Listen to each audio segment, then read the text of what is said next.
So let's quickly have a look at where exactly do projects come from. All projects come from an idea.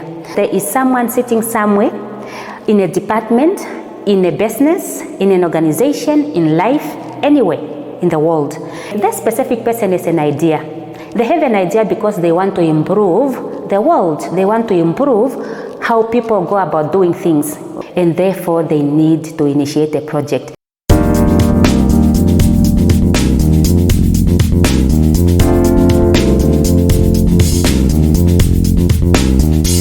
Well, hello everyone, welcome to Redefining Projects. So I've decided to come up with a basics course in project management. And the reason why I decided to come up with a basics course in project management is because I want you guys to understand the basics of project management, first of all. So there is what happens in theory, meaning you go to school, you study project management, and you understand the phases of a project, but you don't understand the practicality of what happens in life or what happens in the industry. So this course is about unpacking what happens in the industry and what happens in real life. We are definitely going to be creating documents together as part of this course, just so you guys understand where do projects actually come from, how are projects initiated, once a project is initiated, how is a project executed, and then how is the project then closed out and customers are using it.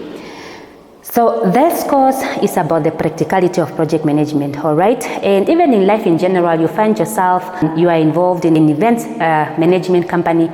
You want to be able to manage your stakeholders better. You want to be able to manage costs better, budget estimates, timelines. You want to be able to, manage activities much better.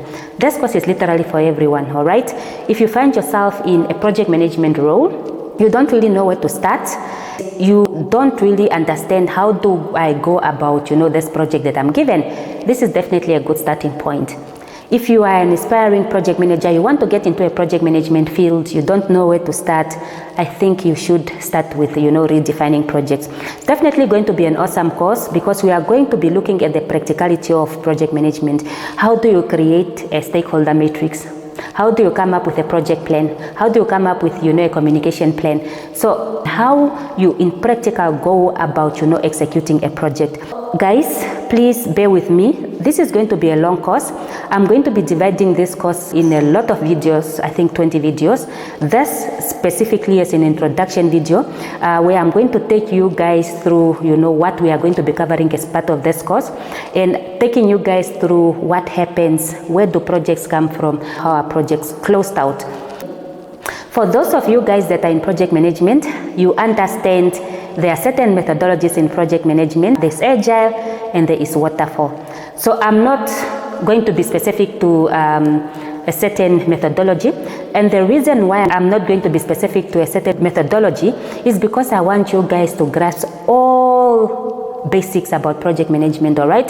So there will be instances where I will be using examples from, waterfall, and there will be instances where I will be using examples from agile. It's going to allow you guys to just understand a lot of things in project management.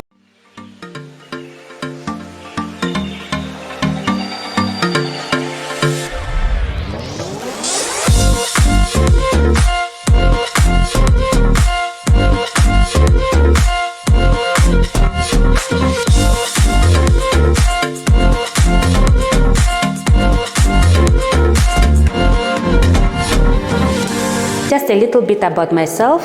My name is Julian Elao. I'm a full-time project manager. My bachelor's degree is in IT.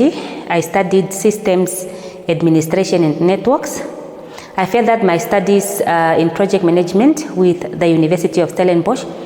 I did a lot of endless certifications in business analysis, project management, databases. I'm a Prince 2 practitioner, Scrum Agile certified, negotiation certified, and so forth. I have quite a lot of certifications. So my exposure has been in IT. So I have been in software development for about 5 years, software development and website development, and in business analysis and project management for about 7 to 8 years, specifically in banking. So my exposure has been in several industries ranging from IT, I went to mining and certifications, and then in banking. So those are my qualifications. That's what I've been exposed to. And this is me redefining projects to you guys.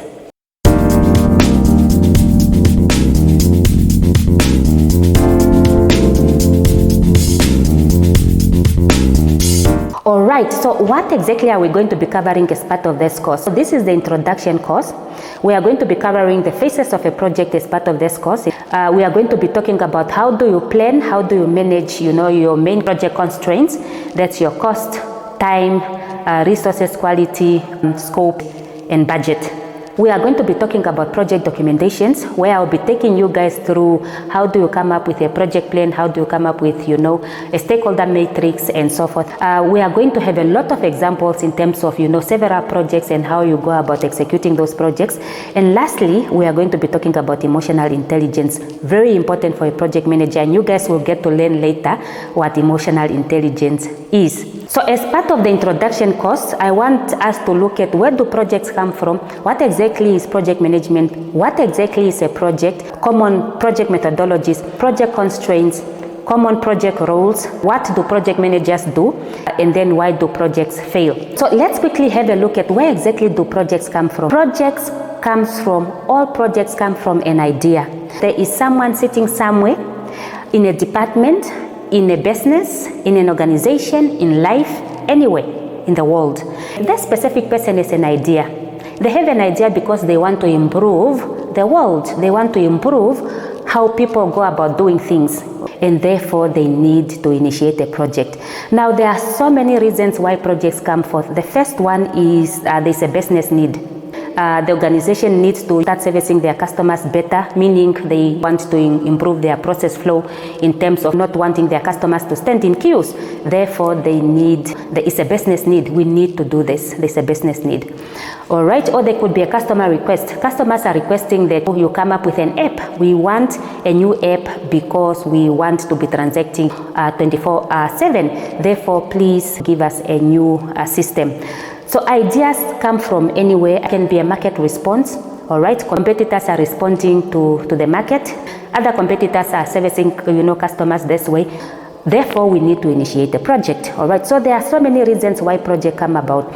Another reason could be strategic alignment. We want to align to a strategy. All right, so each and every company in one way or the other has a roadmap, and each and every company have got goals, objectives, and they have a vision. Where do we want to get to in the next 5 years? How do we get there? All right, so in order for us to get there, we need certain projects implemented. That is how projects come about.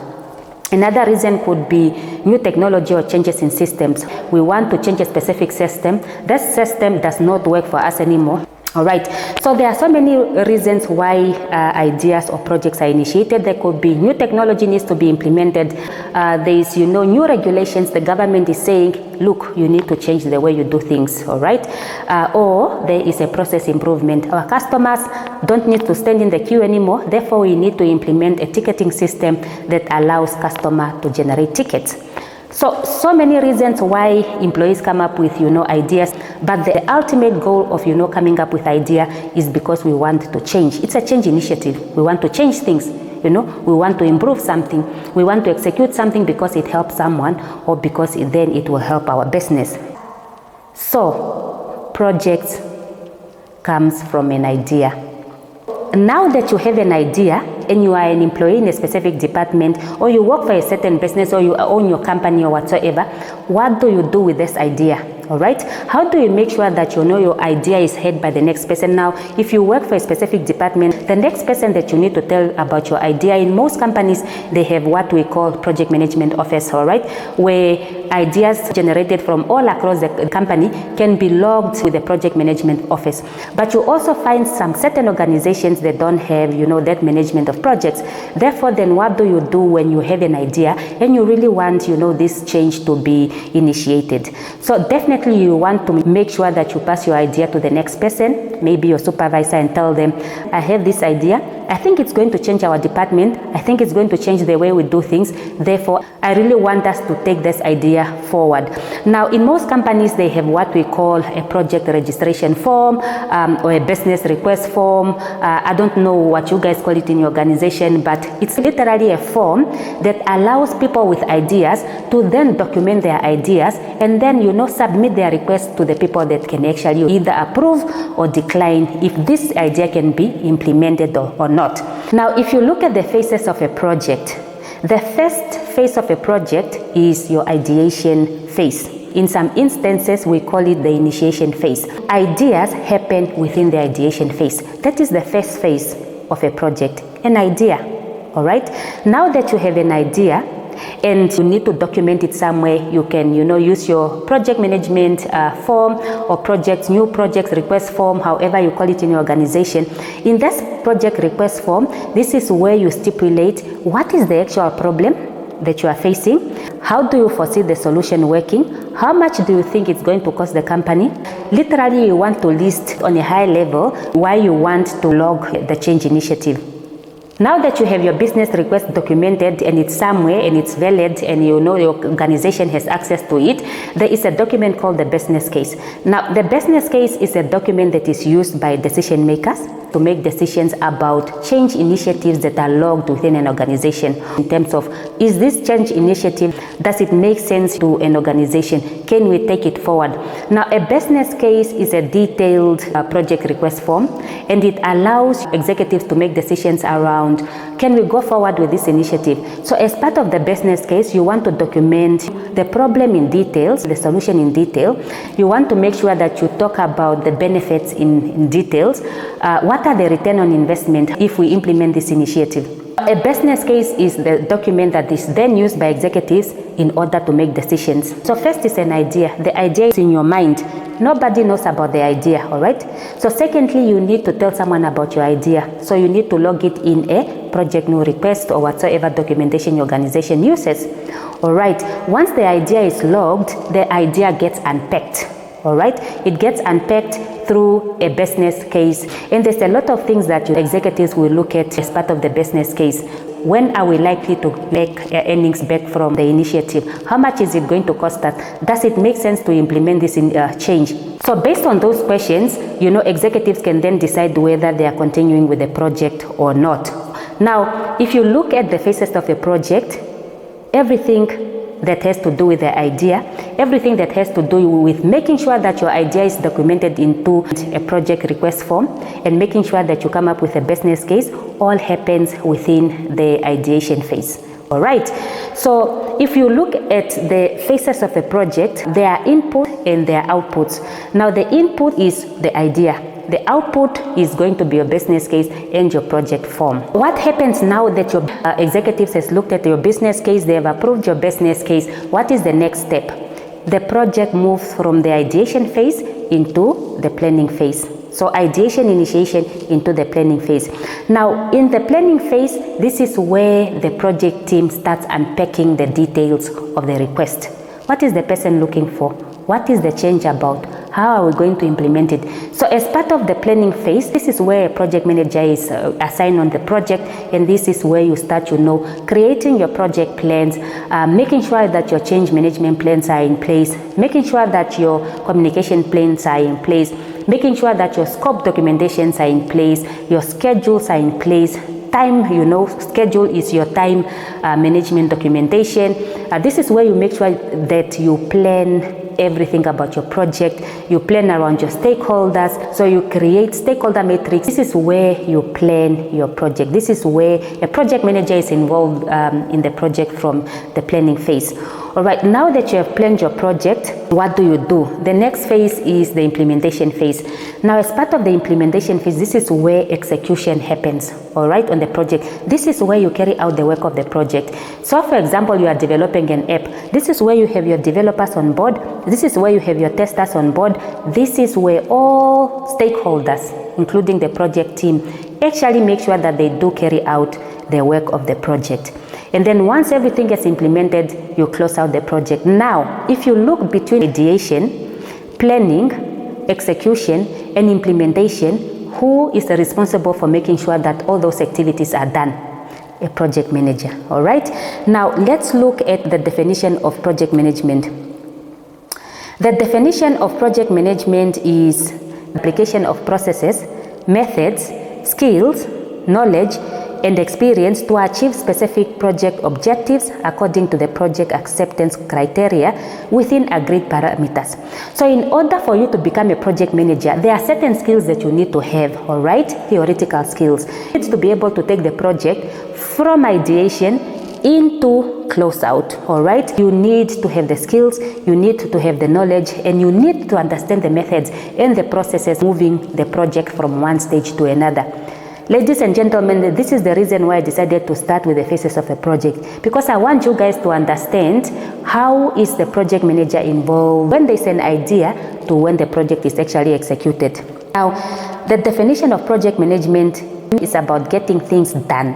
It's about knowing what you want to achieve, how you are going to achieve it, and how long it will take from the start. Meaning there's an idea, the idea is documented, the business case on the project is documented, executives or decision makers have approved the implementation of the idea, and therefore you need to implement the idea. So the role of a project manager is to take project management from ideation, planning, throughout to making sure that the project is actually implemented. So project management is managing scope, time, budget, quality, resources, and risks. We'll talk about, project management constraints in a nutshell later. All right. So can we look at what a project is? All right. So a project is unique. All right. I can give you an example.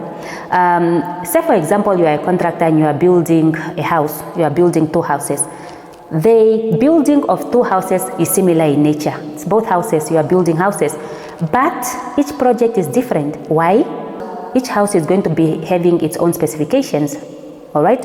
Secondly, each house definitely has its own, features in terms of how big the house is, what is the size of the floor area, how many windows, how many bedrooms. If you look at, the construction of two houses, you actually understand that they are similar in nature. But because the features are so different, and because the implementation of, coming up with those two houses are different, you are going to be using different stakeholders. The times are definitely going to be different. If you look at the costing, is definitely going to be different. Therefore, each and every project is unique. So projects can be similar in nature, but projects are always unique in one way or the other. All right. Projects are temporary. Now, all projects are temporary. We need to remember projects are not business as usual, all right? Projects are temporary, meaning each and every project has a definite starting date and an ending date. Each and every project has an objective and a goal. Projects can span across multiple functional areas, all right? So you can have an organization that is implementing a project, and that specific project can impact several, departments altogether. Projects are risky in nature, and they come with a lot of uncertainties that needs to be managed. Those are the characteristics of a project. All right, so in the beginning, I spoke about project methodologies. The common project methodologies in project management is the waterfall methodology and the agile methodology. All right, the waterfall methodology uses a linear model where activities are delivered in a sequential order, and so the project team only moves to the next phase of the development or testing if the previous step is completed successfully. So a waterfall methodology is used in projects where scope is understood, costs are understood, the team know exactly what to do, and no changes are entertained. If there's any changes, they need to go through another process where a change request is submitted and so forth. Waterfall is where projects are implemented and the team is responsible for making sure that we finish one phase of the project before moving on to the next phase of the project. So sequential, guys, sequential. Based on my experience, most organizations would prefer the waterfall methodology, especially in projects that are complex in nature, projects that are costly, projects that requires documentation, and projects that are plan-driven. Agile, on the other hand, is the opposite of, waterfall. Agile methodology follows an incremental approach that helps continuous iteration of development and testing in the software development process. Development and testing activities are concurrent. Unlike the waterfall model, this activity allows more communication between customers, developers, managers, and testers. Now, Agile prefers customer availability. It welcomes changes within the project, and Agile is better when feasible. So, based on my experience, most IT departments in organization prefer to use the Agile methodology, and that's because Agile allows for that, flexibility amongst developers, amongst testers, and the whole team in general, and even with the customers. There is that transparency, and there is that continuous communication between the team, the customer, the developers, the sponsors, and so forth. Those are the two methodologies or frameworks that companies use to execute projects. This is just an introduction. We'll definitely get to the details of, how you use Agile, how do you use waterfall. All right. Now, let's quickly talk about common project roles on a project. So one of the common roles on a project that you always be dealing with is project sponsor. Now, project sponsors are so important, and if you look at the phases of a project that we went through earlier, project sponsors part of the project phase already from ideation, because ideally they are the ones that are looking at the business case. They are the ones that are making sure that throughout the project execution, the business case remains valid. A project sponsor is responsible for making sure that the project is funded for cost. They are responsible for funding the project. All right. A project sponsor is responsible for overseeing high-level project progress. They provide input to and approval of budgets, resources, and cost. Literally everything that has to do with money is the responsibility of a project sponsor. They are the ones that will make sure that the project is funded for. So they are the ones that also approve project change requests. Now, this is probably one of the most important roles that you can ever find on a project. Reason why? Where there is money, there is trouble. All right, so you want to make sure that you keep your stakeholders and especially your project sponsor informed as much as possible, because ultimately they are the ones that will be funding the project and they will definitely be asking a lot of questions. The second role is the project owner. Now, the person that becomes the project owner on the project is the person that had the idea, the person that wants a change initiative implemented. All right. So a project owner is responsible for assisting the project manager in providing leadership towards the completion of project tasks. A project owner is responsible for actively encouraging buy-in from other stakeholders. A project owner has a very fast interest in the project because they want to make sure that the project is implemented successfully. So a project owner works, in conjunction with the project manager, because ultimately they want to reap the benefits of their initiative. It's their idea. It's their idea, and they want their idea implemented. All right. A project manager is responsible for, making sure that the activities on the project happens. Now let's look at the project teams. The project team is the people that are actually making the work happen on your project. All right.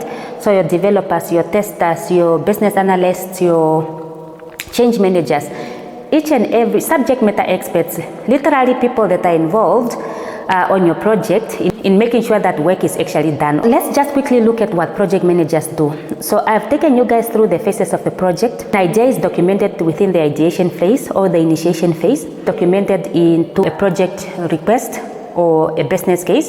The idea then transitions to the planning phase, where a project manager is involved in planning how the project is going to be executed, planning for the budget, planning for the scope of work, and so forth. What are the responsibilities of a project manager?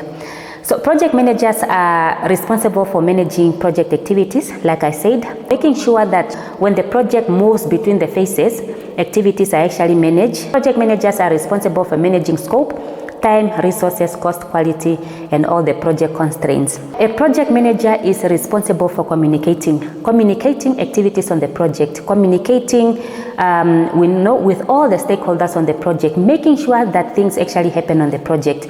All right, so a project manager is supposed to communicate as often as possible.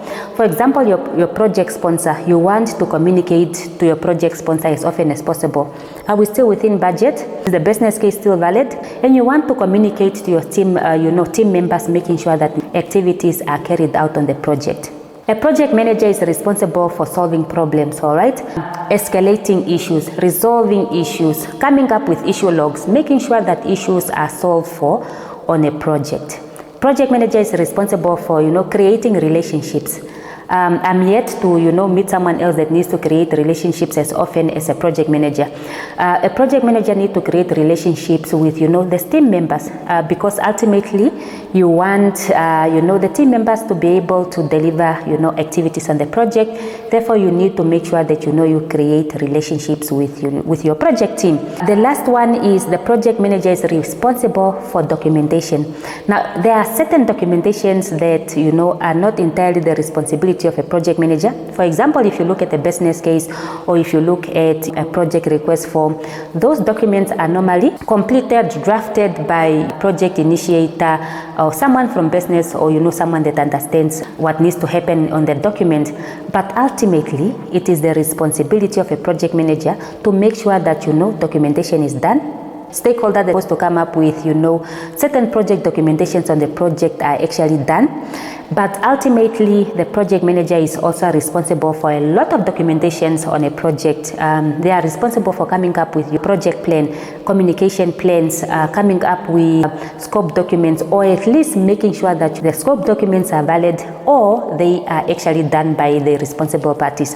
Either ways, a project manager is involved in, project documentation, either by making sure that the documentation is done or by, coming up with the documentation themselves. A project manager is responsible for all other things, but these 6 are, the highlights of what, a project manager is responsible for on a daily basis, all right?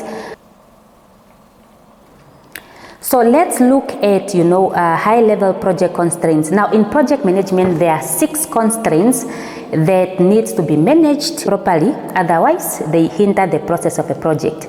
Project constraints are limitations, things that can impact, the delivery of your project. Now, the common constraints in project management, the first one is cost. All right, do we have money for the project? So we are looking at the project cost. We are looking at, can we afford the team members? We are looking at, how much cost is required for materials? How much do we need for equipment? How much do we need for repair costs? So all the cost, literally costing limitations that can hinder the progress of the project. Now, you guys should have come across, projects that were halted because of cost. Meaning we budgeted 2 million or we budgeted 100,000 to come up with an app, and during implementation we noticed that we actually cannot afford the app. So there is so many cases where projects are halted because of cost limitations, and it happens in a lot of other industries. Say for example in construction, you start with the construction of a house, and with all the unknowns that happens within the construction industry, you come to a point where the cost limitations start impacting the project. All right, there are so many examples I can give you guys in terms of cost limitations, and it's probably one of the constraints that are prone to happen on a project. Now, the second constraint on your project is scope. What needs to be delivered on a project, all right? Normally, project documentation that, involves scope is your business or your scope document, where scope is documented by the project team, and everyone else on the project, stakeholders, actually agree to say, this is what we are developing, and everything else that comes after is not going to be entertained. So scope is your deliverables, what exactly is going to be developed, and as part of the scope, normally project managers work on what we call the work breakdown structure. Work breakdown structure is a document that breaks up activities on the project. Stakeholders are assigned on activities, and the work is then documented to say, this is what we are going to be, developing, this is what we are going to be working on as part of this project scope. Now, one thing about project constraints, all of them are interlinked, all right? So if your scope changes, it would have an impact on your cost, all right? Because the more you need to deliver, the costly it becomes and the more time you might need, all right? So if you are adding a lot of work to do, what's going to happen is you will need a lot of time to deliver, or you need additional time to deliver those activities. And if you need more time, remember, time is money, all right? Another constraint is your time, all right? Do you have enough time to actually, carry out the activities on the project? Do you have enough time? So with time, you look at your overall project timelines, you look at the hours worked on a project, you look at internal calendars and goals, you look at time allocated for, planning and strategy, you look at the number of projects and phases. Time, guys, do you have time to actually make sure that the project is implemented? Now, time constraints are actually also very serious on the project. A lot of projects actually suffer time constraints. We have enough time. It will take us 6 months to develop an app, or it will take us 6 months to come up with, to make sure that this project is implemented. And a lot of project managers actually underestimate how long things actually can take, and all the project constraints are impacted. Another constraint is risks, all right? Risks is stretched resources, low performance, lack of clarity, scope creep, high costs, time crunch. Now, guys, each and every project has risks. Risks are inevitable, all right? Uncertainties, things that you are not even aware of. As a project manager, you need to make sure that you plan for things that might happen on the project, all right? Let me give you an example. You own an event management company and you are working on a project, and you are supposed to make sure that your client is getting married. Now you need to manage an event for your client, all right? Your client's event is happening in December. What is the first risk that you will think about of a wedding in December? Rain? So your catering, is probably going to be destroyed. So there's all these risks that comes as part of the project that you need to plan for, especially when you know. It's very important to, to be able to identify the risks, very important to be able to mitigate the risk and know if it happens, what will I then do, all right? So risk on the project, constraints, guys. Quality is another constraint on the project. Lack of communication can definitely impact your quality. It impacts your project. Poor design and development skills and too many project changes impacts the quality of the project changes, especially. And this is the reason why sometimes, in most cases, I prefer the waterfall method, because you don't just, entertain change. If there's a change in the project, it needs to follow a process in making sure that the change is actually implemented. So if you welcome so many changes on the project, it can also have an impact on your project.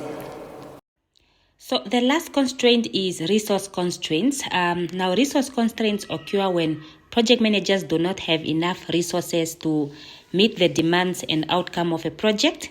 A project may face limited resources in terms of human resources, materials, equipment, and so forth. So a project is prone to, facing a risk of resource availability, capacity, and accessibility. And this is, due to resources becoming unavailable due to competitors taking over a significant share in the market or the market crashing. So it is the responsibility of a project manager to make sure that, resource constraints do not impact the progress of the project.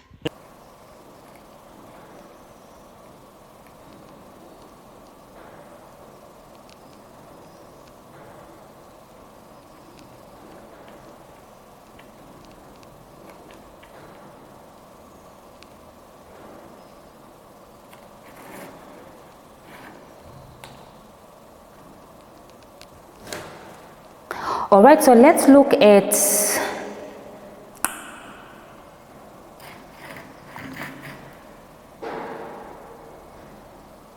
let's quickly look at why do projects fail. So I took this diagram from KissFlow from the internet, and it explains clearly why most projects actually fail.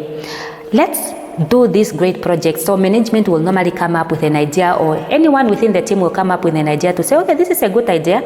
Let's start this project. Looks like it's a good idea. Now let's promise a deadline that we cannot meet. So now management goes to the team and talks about this idea, and everyone is excited, the team is excited, and the team promises a due date to say, we can definitely get this done. We did in a similar project before. It took us exactly 2 days. So this is easy peasy. We'll have it done in the next week. Let's add more to the scope and make drastic changes, all right? Management is excited. The team is working overtime. The team is still in excitement mode. So let's add more to the team so we can see if they can deliver more. And the team gets exhausted and the project goes down the line. Let's not care about budget or time restrictions, all right? So now the team starts, delivering at their own time, not taking things seriously, not really, adhering to the timelines. It's time to break the rules and do our own thing. This happens specifically in the development teams, for example, and especially teams that are very curious about certain things. All right, this is an application that we developed before. Let's not use the code that we used before. Let's try something else. Let's break the rules a little bit, all right? So then you hinder the project or you hinder the process of the project. Wonder why I can't measure the progress. All right, now we are heading towards the end of the project. This project has been dragging for quite too long. We need to do something about it. So now the whole team is agitated, management is agitated, things are not moving the way they are supposed to, and everyone is getting agitated and they need to make a decision. Okay, let's do a review and see what's going wrong. It's already towards the end of the project. The project is going to be late and over budget. It is better to cut our losses now. Towards the end of the project, while everything else has been done, the planning has been done, work has started, money was spent, let's cut our losses, and the project fails. So guys, that is the end of our introduction course. As part of the introduction course, I took you guys through the phases of a project. We spoke about the definition of project management, what a project is. We spoke about common project roles. We spoke about project methodologies and so forth. So this was introduction.